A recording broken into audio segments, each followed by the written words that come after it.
Hello everyone and welcome to the fourth episode of Pune times mirror ray of hope. बहुत सारे लोगों का ऐसा देखा जाता है कि despite all the investigations being normal वो फिर भी कंसीव नहीं कर पाते हैं।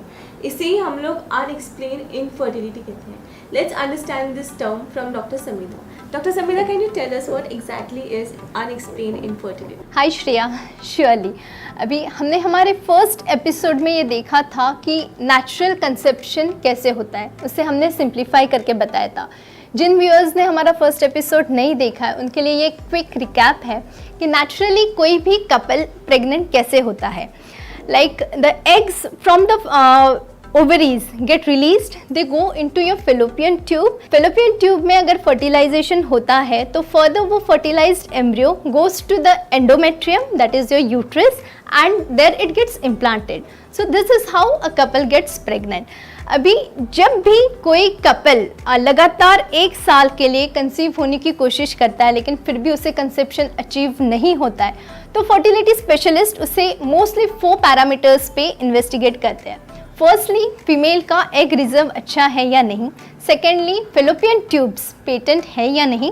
थर्डली, यूट्रस जो जगह होती है जहाँ पे इम्प्लांटेशन होना चाहिए, जहाँ पे प्रेगनेंसी कैरी होती है, वो यूट्रस में कोई मेजर डिफॉर्मिटी है कि नहीं। और fourthly, the male parameter, okay, whether the male parameter, the semen parameters are in sync with the WHO guidelines. कभी कभी क्या होता है, rather 30 to 40% of the cases में all these 4 parameters are within normal limits. और ऐसे समय पे पेशेंट्स को ये लगता है कि शायद डॉक्टर को हमारी प्रॉब्लम समझ में नहीं आ रही है क्योंकि हर चीज़ नॉर्मल है फिर भी हमें कंसेप्शन अचीव नहीं हो रहा है। बट ऐसे नहीं होता है। There is something called unexplained infertility. Now what is unexplained infertility? एक चीज़ समझने की कोशिश कीजिए कि एग जब फर्टिलाइज होता है स्पर्म के साथ, वो एक बहुत ही माइक्रोस्कोपिक प्रोसीजर होती है। अभी कभी कभी क्या होता है, एग्स का जो आउटर लेयर होता है, आउटर कवच होता है, वो बहुत ही थिक होता है। उसकी वजह से sperms are unable to break it and fertilize the egg. लेकिन इस चीज़ को डायग्नोस करने के लिए हमारे पास कोई जांच नहीं है, ठीक है। That is why we are unable to figure out why the patient is not conceiving. Secondly, जब हम ट्यूब्स के फंक्शन की बात करते हैं, ये फर्टिलाइज्ड एग्स जो होते हैं वो ट्यूब्स की सिलियरी मूवमेंट से यूट्रस के अंदर जाता है। ट्यूब्स को बहुत ही फाइनर ऐसे सिलिया रहते हैं जो कि वो एम्ब्रियो को पुश करते हैं टुवर्ड्स द यूट्रस। अभी ये सिलियरी फंक्शन ठीक से हो रहा है या नहीं, इसको फाइंड आउट करने के लिए भी हमारे पास कोई टेस्ट नहीं है। इसीलिए these are the certain conditions which cannot be figured out by the usual test. Therefore, the term unexplained infertility. क्या इन्फेक्शन वजह हो सकती है अनएक्सप्लेन इनफर्टिलिटी की? क्या देखिए, इन्फेक्शंस में क्या होता है, there is a damage to the fallopian tube. जब fallopian tubes डैमेज होती है, कभी कभी हाइड्रोसल्पिंग्स नाम की कंडीशन होती है। So now what is hydrosalpinx? Hydrosalpinx is a condition wherein the fallopian tubes में पानी जमा हो जाता है। There can also be something called adhesions. Adhesions मतलब the tubes can stick to the surrounding organs.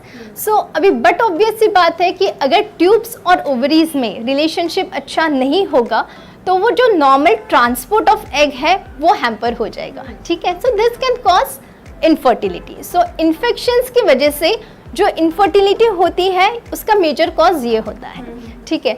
अभी most of the times what happens, this kind of infections are silent in nature. उनके कोई सिम्टम्स नहीं होते हैं, therefore they go untreated, okay. Secondly, एक और बात समझने की कोशिश कीजिए कि ये सारी फाइंडिंग्स हमें लैप्रोस्कोपी पे पता चलती है, okay. So this is not an active infection, it is the damage done by the infection in the past. मतलब कोई बैक्टीरिया आया, उसने अपना डैमेज किया और वो बॉडी से निकल गया, तो there is nothing to treat right now, okay? Therefore, this old or past infections cannot be treated. Fine.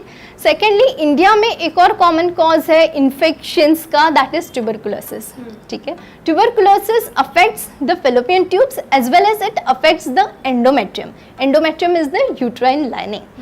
सो अगर लैप्रोस्कोपी के दौरान सर्जन्स को ट्यूबरकुलोसिस का सस्पिशन होता है तो वो उस टिश्यू को एग्जामिनेशन के लिए भेजते हैं। अगर उस टिश्यू में ट्यूबरकुलोसिस के बैसिलाई मिलते हैं तो ये एडवाइजेबल है कि पेशेंट ने ट्यूबरकुलोसिस का ट्रीटमेंट पहले करवाना चाहिए रादर देन इनफर्टिलिटी। अभी बहुत सारे पेशेंट्स को ये डर रहता है कि ट्यूबरकुलोसिस के मेडिसिन बहुत हैवी रहते हैं, उसका डोज बहुत ज़्यादा रहता है, हो सकता है उससे उनकी फर्टिलिटी पोटेंशियल पे निगेटिव इम्पैक्ट हो। तो ये एक मिथ है। अगर ट्यूबरकुलोसिस का एक्टिव इन्फेक्शन बॉडी में है तो ये बेहद ज़रूरी है कि वो इन्फेक्शन को पहले ट्रीट किया जाए एंड देन फर्टिलिटी की ट्रीटमेंट्स ली जाए। Moving on to the next question, अभी डॉक्टर ने मेंशन किया लैप्रोस्कोपी के बारे में। क्या लैप्रोस्कोपी हर एक पेशेंट को करना ज़रूरी होता है?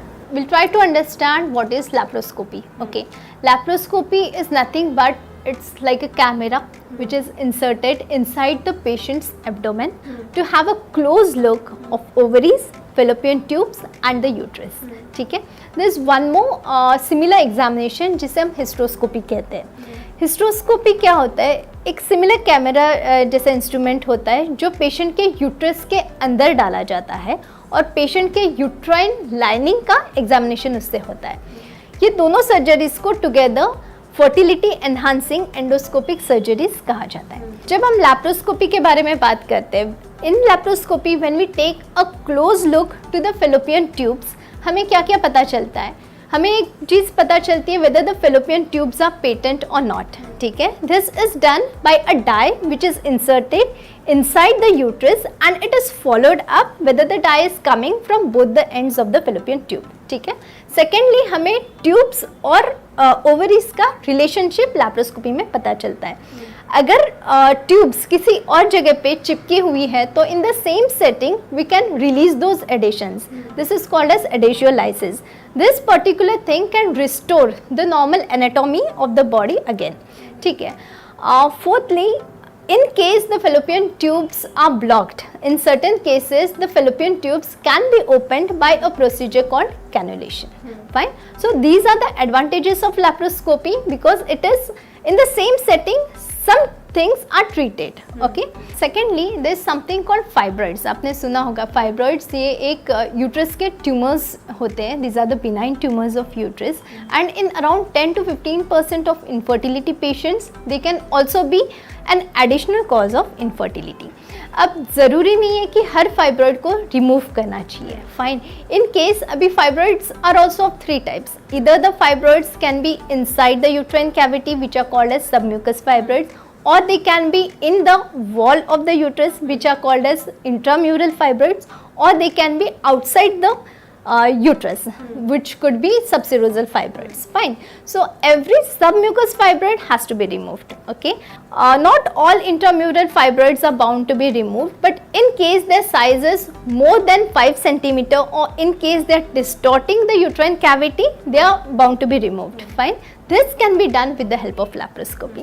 Thirdly, at times there are some endometriotic patches visible in the abdomen, which is most of the times an incidental finding. लेकिन studies have shown that if these endometrial patches are removed, it improves the fertility outcomes. ठीक है, so अभी ये हो गया laparoscopy के बारे में। कमिंग टू हिस्ट्रोस्कोपी, अभी हिस्ट्रोस्कोपी मतलब क्या होता है? एक कैमरा हम यूट्रस के कैविटी के अंदर डाल के अंदर की जगह जहाँ पे इम्प्लांटेशन होता है वो जगह को एग्जामिन करते हैं।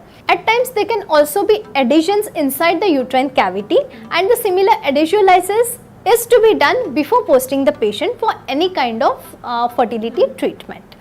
Next, if the cavity is not adequate in its volume, lateral metroplasty can be done with the help of hysteroscopy in the same setting, which improves the volume of the uterine cavity. So, आपका question ये था कि क्या hysteroscopy या laparoscopy करवाना हर patient में करवाना ज़रूरी है?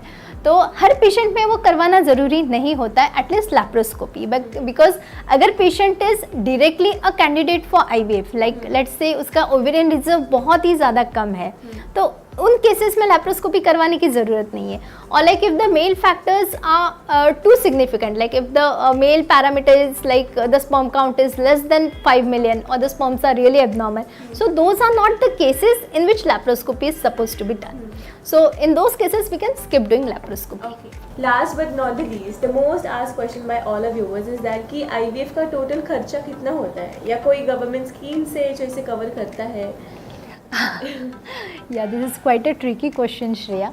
अभी लेट मी टेल यू कि IVF में quality cannot be compromised. Okay, be it in terms of the injections that we used on the patients, or in terms of the culture media, or the inner environment of the IVF lab. So ये कहीं पे भी हम कुछ compromise नहीं कर सकते quality में.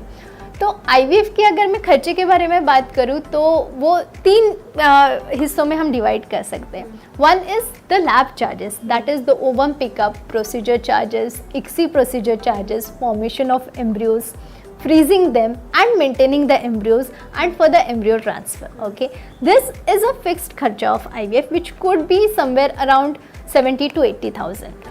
Now the flexible खर्चा is the flexible cost could be about the injections. अभी हर पेशेंट को सेम तरीके के इंजेक्शंस नहीं लगते. अगर पेशेंट का एज ज़्यादा है तो उसे इम्पोर्टेड इंजेक्शंस लगते हैं जो कि रिकॉम्बिनेंट इंजेक्शंस होते हैं. ठीक है, तो the cost of injections can fall somewhere around 30 to 50,000. Giving a rough estimate, an IVF cycle can go from about 1.25 lakhs to up to 1.5 lakhs. Now, certain patients might also require some advanced techniques like laser assisted hatching, or there could be embryo biopsy, there could be PRP instillations, or there could be stem cell therapy, or they might require some other sorts of immunotherapy or repeated hysteroscopies as well.